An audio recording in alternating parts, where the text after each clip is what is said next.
bem-vindos. Hoje a gente vai mergulhar fundo nas ideias bem provocadoras do filósofo John Gray. Um pensador fascinante, né? Com certeza. E o foco principal hoje é uma ideia que ele usa, uma metáfora até, bem contundente, a de que o pensamento secular moderno, e principalmente o ateísmo, talvez não tenha escapado tanto assim do cristianismo como a gente imagina. Ele sugere que, ao tentar se livrar do que ele chama de perebeira religiosa... Exato, a pereba. A modernidade pode ter acabado herdando, assim, alguns problemas bem persistentes dessa mesma tradição.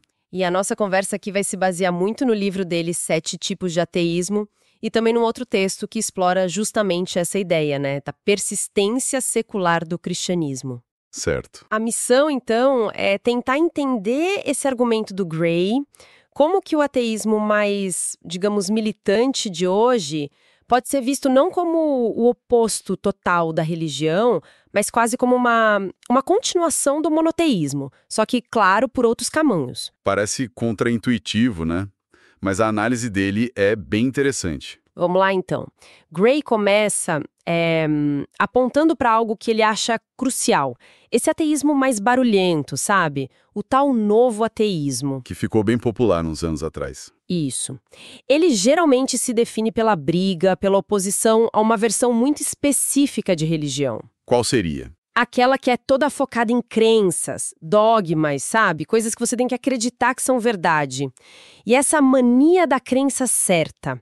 Bom, Gray diz que isso é um legado direto do cristianismo ocidental. Exatamente. E essa distinção é chave no pensamento dele. Ele separa a religião num sentido mais amplo, talvez mais antigo. Como uma busca por sentido na vida. Isso. Uma busca humana para lidar com os mistérios, né? Nascimento, morte, sofrimento. Essas coisas. Ele separa isso dessa ideia mais moderna, bem ocidental, da religião como uma teoria sobre o universo. Um pacote de doutrinas para acreditar. Entendi. Ele argumenta que, historicamente, a crença nesse sentido de aceitar proposições não era o centro de muitas tradições, sabe? Tipo paganismo antigo? Ou religiões orientais. Exato. Pensa nos gregos, romanos, com seus vários deuses, rituais cívicos, ou no taoísmo ou budismo, onde a prática, a experiência, muitas vezes conta mais que um credo fixo. Foi o cristianismo, né, com a herança judaica de um Deus único, que botou a crença correta, o credo, no centro. E isso teve consequências enormes, imagino. Muitas. Por um lado, gerou intolerância, guerras religiosas. Mas por outro, e aí tem um paradoxo interessante que Gray explora, ao focar na consciência individual diante de Deus, também plantou a semente da liberdade de consciência, da separação igreja-estado. Que interessante isso. Então, o próprio jeito que o novo ateísmo ataca a religião, tratando como se fosse uma hipótese científica errada, tentando derrubar crenças literais, Sim. esse jeito já estaria, ironicamente, preso numa armadilha conceitual criada pelo próprio cristianismo. É como usar as armas do inimigo sem perceber. É bem por aí que ele vai. E a coisa fica realmente interessante porque ele não para nisso. Ele diz que muitos desses ateus, ao descartarem Deus, não ficam no vazio. Ah, não. O que eles fazem? Buscam substitutos. Correm para preencher o espaço. Substitutos seculares, imagino. Sim, exatamente. E esses substitutos, por Gray, funcionam de um jeito estruturalmente muito parecido com Deus ou com a fé religiosa. Como assim? Que tipo de substitutos? Conceitos abstratos que viram quase divindade, sabe? Tipo a humanidade, sempre com H maiúsculo, né? Como se fosse uma entidade única com um destino. Ou a ciência, não só como método, mas como fonte de toda verdade e sentido. Quase uma onisciência científica. Isso. E talvez o mais forte de todos, a fé no progresso.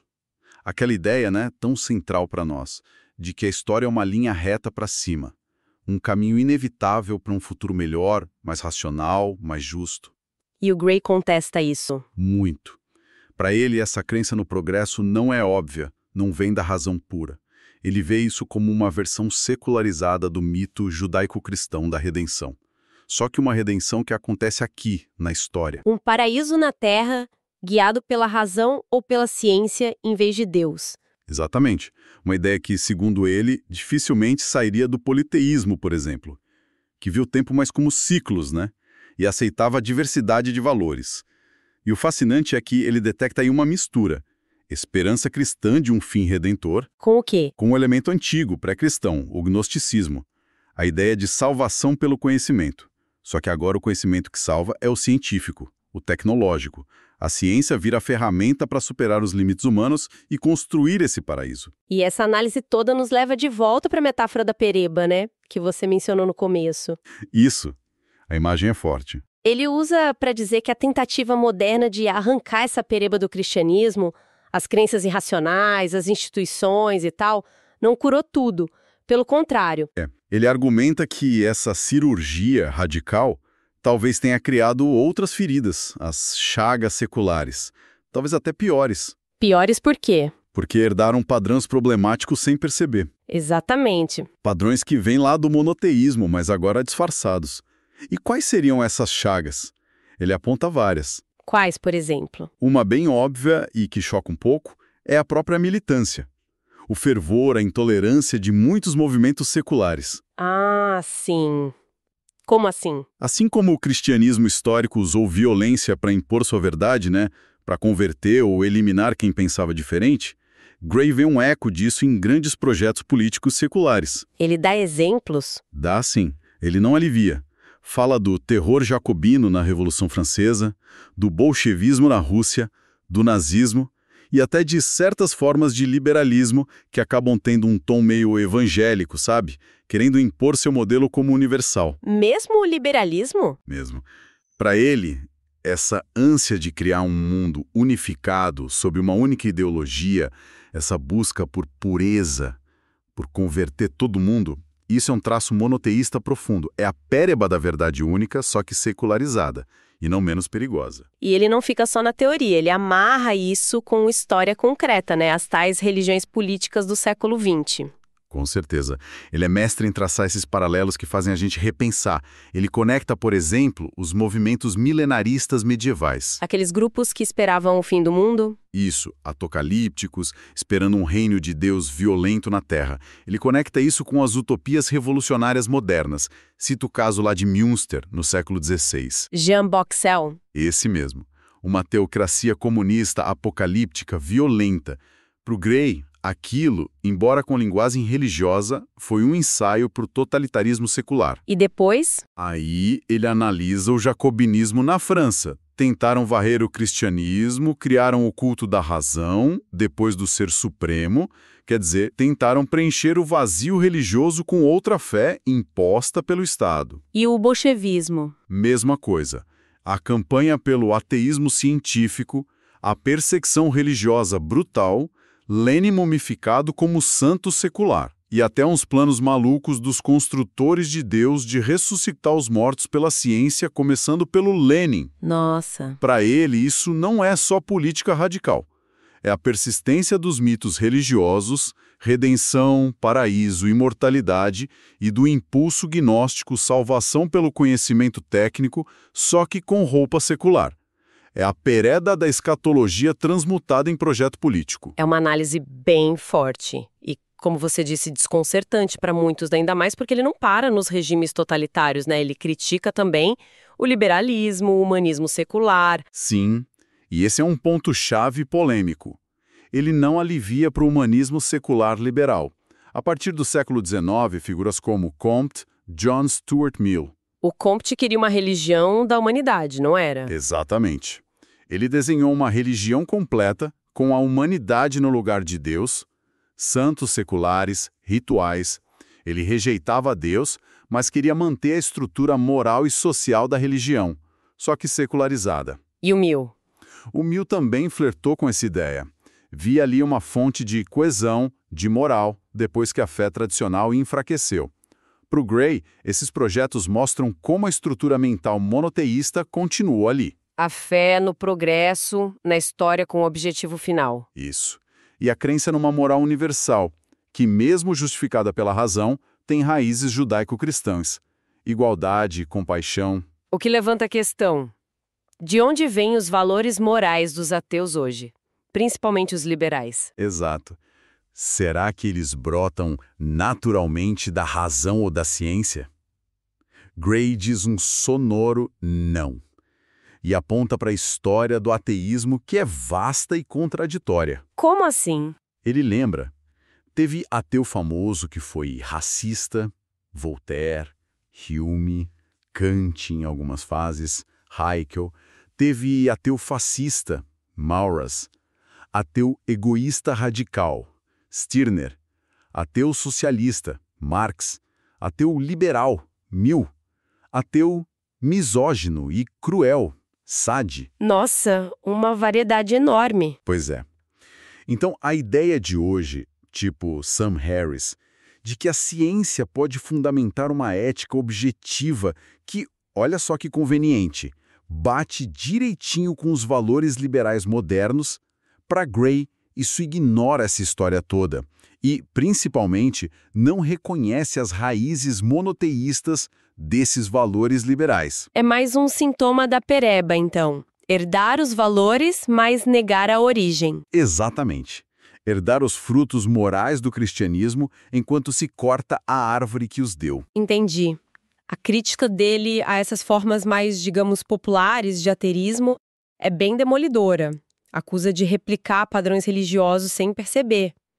A tal pereba secular que continua ali coçando. Mas ele aponta alguma saída? Algum tipo de ateísmo que escape disso? Sim, ele não fica só na crítica, ele aponta caminhos alternativos, sim. Formas de ateísmo que ele acha mais autênticas, ou pelo menos mais conscientes desses perigos. E como seriam essas formas? Ele se interessa por pensadores e tradições que tentam sair desse quadro herdado do monoteísmo, sabe?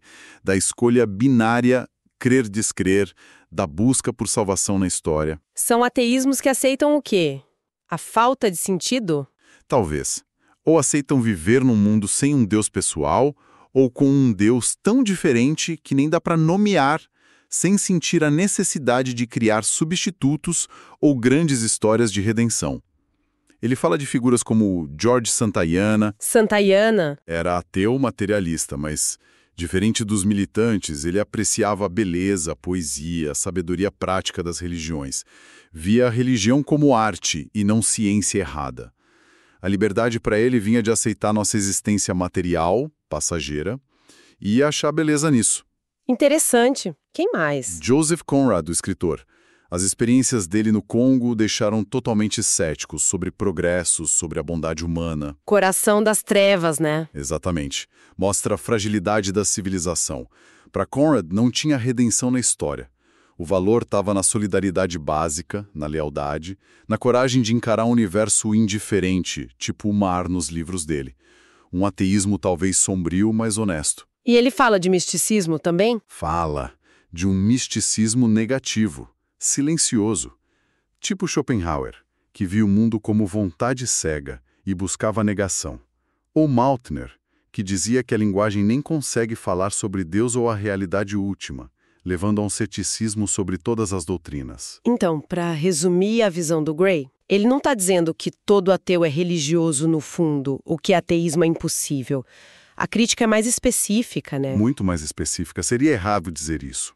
O alvo principal dele é esse ateísmo que dominou o debate público recente. O militante, o proselitista, o novo ateísmo. Aquele que trata a religião como erro factual a ser eliminado pela ciência. Esse mesmo. E que muitas vezes tem um fervor, uma certeza, muito parecida com o dos fundamentalistas que critica. Ele argumenta que esse tipo funciona assim, como uma religião monoteísta. Por quê? Porque herda a estrutura. Exato. A crença na verdade única, a ciência, a razão, a esperança de salvação, futuro utópico, o impulso de converter o mundo. E os problemas? Intolerância, justificação da violência. Essa é a pereba secular mais aguda. Mas ele reconhece outras formas. Sim, reconhece e até valoriza. Formas mais quietas, talvez mais humildes intelectualmente, mais céticas com todas as grandes narrativas, religiosas ou seculares. Ateísmos que não precisam de ídolos substitutos como humanidade ou progresso. Isso, que tentam sair dessa moldura monoteísta e aceitar viver com o mistério, com a contingência, com a falta de um sentido cósmico garantido. sem cair no desespero, encontrando valor em coisas mais modestas, estética, solidariedade, natureza, aceitação dos limites. As ideias do Gray fazem a gente pensar mesmo, mostram como essas estruturas de pensamento religioso podem estar entranhadas na cultura secular, né? Mesmo sem a crença explícita em Deus. Totalmente. E a tentativa de só apagar a religião, como se fosse um erro a ser corrigido, ele sugere que isso é ingênuo. Pode levar não à libertação, mas a versões seculares dos mesmos problemas. A pereba que continua lá, infeccionando sob a pele da secularidade. E trazendo para o nosso contexto hoje, o desafio que Gray coloca é para a gente fazer um exame de consciência intelectual, sabe? Sobre os pressupostos do nosso próprio pensamento secular, que muitas vezes se acha imune a crenças. Será que a nossa fé na humanidade, na razão, no progresso, é tão diferente assim das fés antigas, estruturalmente falando? É a pergunta dele. Seriam só roupas novas para velhas necessidades de sentido, propósito e esperança. E o ponto crucial: será que essas novas fés seculares não trazem os mesmos perigos de intolerância, de pensamento de manada e até de violência em nome de um ideal que a gente viu nas religiões? Uma pergunta bem incômoda. Necessária, mas incômoda. Sem dúvida. E para a gente fechar a conversa de hoje, fica um pensamento final inspirado no Gray, para levar para casa. Ele sugere que um mundo sem Deus, materialista, não é necessariamente um mundo sem mistério, desencantado. Pelo contrário, né? Pode ser até mais misterioso.